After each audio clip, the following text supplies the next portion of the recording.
Rainbow cutlet எப்படி பண்ணுறதுன்னு பார்க்கலாம். இது என்னென்னா, சக்கரவள்ளி கிழங்கு, அதுக்கப்புறம் முளைக்கட்டின பச்சை பயிறு இது எல்லாமே சேர்த்து ஒரு ஹெல்தியான ஒரு ரெசிபி தான் இது. இது வெயிட் லாஸ்க்கு, சக்கரை நோயாளிங்களுக்கு எல்லாமே நல்லது. தேவையான செய்முறை இதில் என்னென்னா, கேரட்டு, பீன்ஸு, முளைக்கட்டின பச்சை பயிறு, காலிஃப்ளவர், கோஸு, ஸ்வீட் கார்ன், பட்டாணி இதெல்லாமே நம்ம ஆவி கட்டி எடுத்துக்கிறோம். இதுக்கு மட்டும் இல்லாமல் சைடில் ஒரு குக்கரில் என்னென்னா கொஞ்சம் எண்ணெய் விட்டு ஆனியன், டொமேட்டோ, தக்காளி வந்து மிக்சியில் அரைச்சி ஒரு 2 பச்சை மிளகா போட்டு அரைச்சி எடுத்துக்கிட்டோம். அதுக்கப்புறம் அந்த பச்சை பயிறு எல்லாமே மிக்ஸ் ஆனதுக்கப்புறமா ginger garlic paste, garam masala, salt, மஞ்சள் எல்லாமே போட்டு கொஞ்சம் நல்லா வதக்கி எடுத்துக்கணும். முளைக்கட்டின பச்சை பயிறு, முளைக்கட்டின வெஜிடபிள்ஸ் எல்லாமே அதில் போட்டு கொண்டு வந்திருக்கோம். இது என்னென்னா,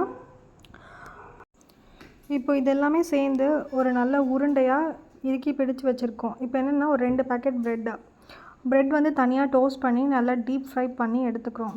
இது வந்து எந்த அளவுக்கு கிறிஸ்பியாக இருக்கணுமோ அந்த அளவுக்கு கொஞ்சம் நல்லா ஃப்ரை பண்ணி வெறும் ப்ரெட் மட்டும் ஃப்ரை பண்ணி எடுத்துருக்கோம். ஃப்ரை க்ரம்ஸ் பண்ணுறதுக்காக இது மிக்சியில் போட்டு நல்லா அரைச்சி அது உதிரியாக வர மாதிரி நம்ம அந்த ப்ரெட் க்ரம்ஸ் பண்ணுற மாதிரி எடுத்துக்கிறோம். இப்போ என்னென்னா, மைதா ஓரளவுக்கு நல்லா தோசை மாவு பதத்துக்கு வர மாதிரி நல்லா கரைச்சி எடுத்து தனியாக வச்சுக்கிறோம். இப்போ என்னென்னா, இந்த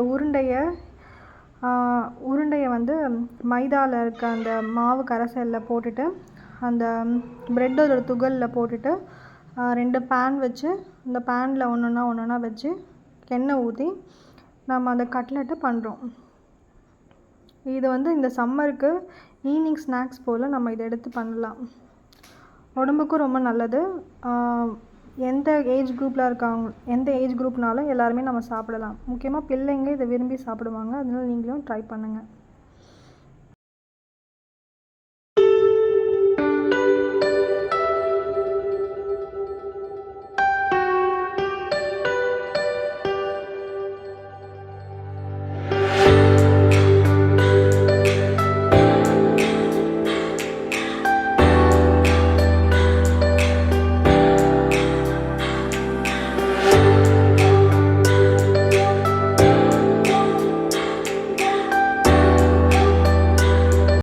ஒரு 10 to 15 மினிட்ஸ்க்குள்ளே இதுவரையும் நல்லா டோஸ்ட் பண்ணி எடுத்தோன்னா அந்த கிறிஸ்பியான கட்லெட் ரெடி ஆகிடுச்சு. இது நீங்கள் கெச்சப் கூட சேர்த்து ஒரு நல்ல சம்மர் ட்ரீட்டாக நீங்கள் கொண்டாடலாம். தேங்க்யூ.